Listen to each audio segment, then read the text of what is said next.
आऊज़ुबिल्लाहि मिनश्शैतानिर्रजीम बिस्मिल्लाहिर्रहमानिर्रहीम। मैं हूं सरदार आमिर ज़हीर एडवोकेट और आप देख रहे हैं मेरा YouTube channel house of justice. आज की वीडियो में दो सवालों के जवाब दूंगा। पहला सवाल ये है कि एक वालिद साहब हैं, उन्होंने अपनी तमाम प्रॉपर्टी अपने बेटों के नाम हिबा कर दी है और जो बेटियां हैं उनको सामान जहेज़ में कुछ चीज़ें देकर प्रॉपर्टी से हिस्सा नहीं दिया। उनके जो वालिद साहब हैं वो अभी हयात हैं, ज़िंदा हैं। और दूसरा सवाल ये है कि वालिद साहब की डेथ हो गई है लेकिन उन्होंने अपनी ज़िंदगी में अपनी तमाम प्रॉपर्टी बेटों के नाम कर दी थी, उनको गिफ्ट कर दी थी। तो अब दोनों ये जो सवाल हैं वो सेपरेट पूछे गए हैं, लेकिन जवाब मैं एक ही वीडियो में दे रहा हूँ क्योंकि इनमें ज़्यादा डिफरेंस नहीं है। तो एक ही वीडियो में दोनों सवालों के जवाब देने की कोशिश करूँगा। जो पहला सवाल है कि वालिद साहब अभी ज़िंदा हैं और उन्होंने अपनी तमाम प्रॉपर्टी बेटों के नाम हिबा कर दी है और जो बेटियां हैं उनको सामान जहेज़ में कुछ चीज़ें दी गई हैं। अब सवाल ये है कि क्या वो अभी अपने वालिद साहब से विरासत में हिस्सा मांग सकती हैं। तो उसमें अर्ज़ ये है कि जो विरासत होती है वो हमेशा किसी शख्स के मरने के बाद होती है। विरासत में जो भी हिस्सा होगा वो उस शख्स के जीते जी आप क्लेम नहीं कर सकते, क्योंकि जब वो ज़िंदा है तो वो उसकी चीज़ है, वो ख़ुद उसको यूज़ कर सकता है। लेकिन जब वो मर जाएगा, उसकी डेथ हो जाएगी, तो फिर वो विरासत कहलाएगी और उसमें जो लीगल हेयर्स हैं, कानूनी वारसान हैं, उनके हिस्से निकलेंगे। तो अब यहाँ पर जो पहला सवाल था कि क्या वालिद साहब हयात हैं तो उन्होंने जो प्रॉपर्टी गिफ्ट कर दी है तो हम उसको चैलेंज कर सकते हैं। तो उसके लिए बेहतर ये है कि आप अभी इस चीज़ को ना छेड़ें, क्योंकि अगर आप अभी से छेड़ना इसको शुरू कर देंगे तो वालिद साहब हयात हैं, तो जब कोर्ट में केस जाएगा अभी तो आप तकसीम का दावा भी नहीं कर सकती, क्योंकि तकसीम का दावा वालिद साहब की वफ़ात के बाद दायर हो सकता है।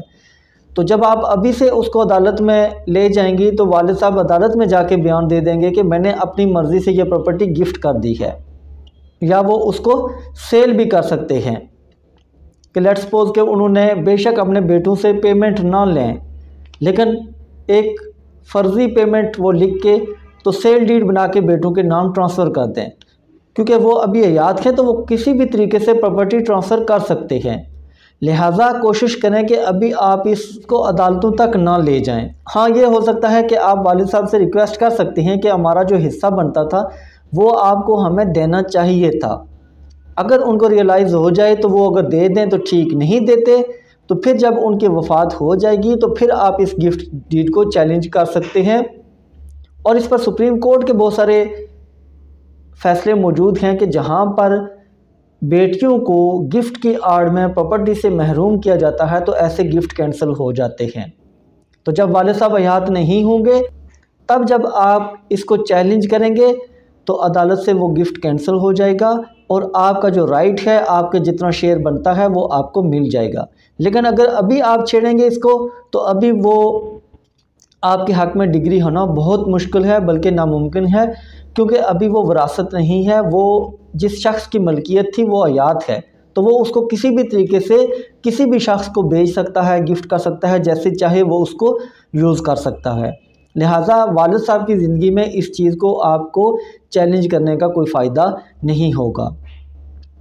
सेकेंडली, आप अपने वालिद साहब से ये कह सकती हैं कि उन्होंने जो आपको सामान जहेज़ दिया, सामान जहेज़ देना कोई फ़र्ज़ नहीं है।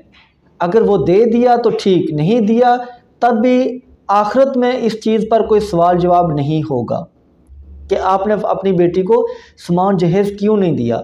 लेकिन अगर वो विरासत में आपको हिस्सा नहीं देते तो उसकी हद तक सवाल पूछा जाएगा, क्योंकि विरासत में शरई तौर पर बेटियों का हिस्सा रखा गया है। और अगर एक आदमी अपनी ज़िंदगी में ही अपनी प्रॉपर्टी बेटों को दे जाता है और बेटियों को महरूम करता है तो सामान जहेज़ का तो उससे किसी जगह सवाल नहीं किया जाएगा, लेकिन ये जो विरासत की हद तक वो अपनी बेटियों के साथ ज़्यादती करके जा रहा है तो इसकी हद तक उससे ज़रूर पूछ होगी। लिहाजा अपने वालिद साहब को आप ये बता सकते हैं कि आपसे आखिरत में सामान जहेज के बारे में तो सवाल नहीं होगा, वो अगर आपने दिया तो आपने हमारे साथ नेकी की, अपनी बेटी होने के नाते आपने जो हमारी बेहतरी के लिए आप कर सकते थे वो ठीक है आपने कर दिया, लेकिन जो विरासत के हक़ से हमें महरूम करके जा रहे हैं तो इस पर आपसे ज़रूर बाज़पुरस होगी। लिहाजा अपनी आखिरत ख़राब ना करें और जो बेटियों का हिस्सा बनता है वो उनको दे दें। इसके बाद जो दूसरा सवाल था कि क्या वालिद साहब की वफ़ात के बाद हम इस विरासत को चैलेंज कर सकते हैं।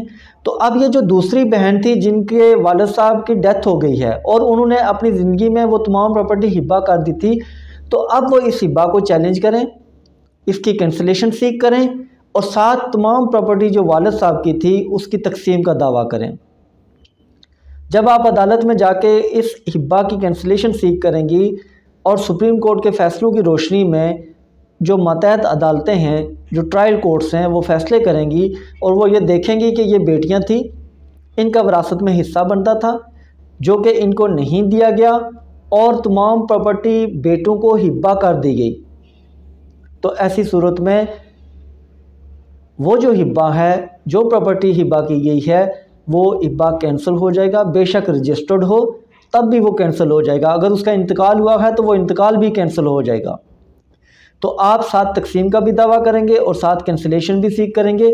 कैंसिलेशन की हद तक आपकी जब दावा डिग्री होगा तो वो हिब्बा कैंसिल हो जाएगा और उसके बाद उसकी पार्टीशन होगी। अदालत खुद उसकी पार्टीशन करके बेटियों का जो राइट है वो उनके हवाले करेगी।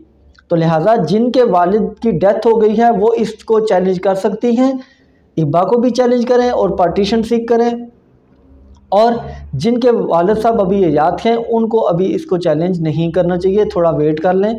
वालिद साहब की डेथ के बाद वो इसको चैलेंज कर सकती हैं क्योंकि विरासत अभी तकसीम नहीं हो सकती जब तक कि जिस शख्स की वो मलकियत है वो हयात है। तो व्यूअर्स, ये थी आज की वीडियो। उम्मीद है वीडियो पसंद आएगी। अगर वीडियो पसंद आई तो चैनल को सब्सक्राइब करना ना भूलिएगा। इसी के साथ इजाज़त चाहता हूँ, अपनी दुआ में याद रखिएगा। फ़ी अमानिल्लाह।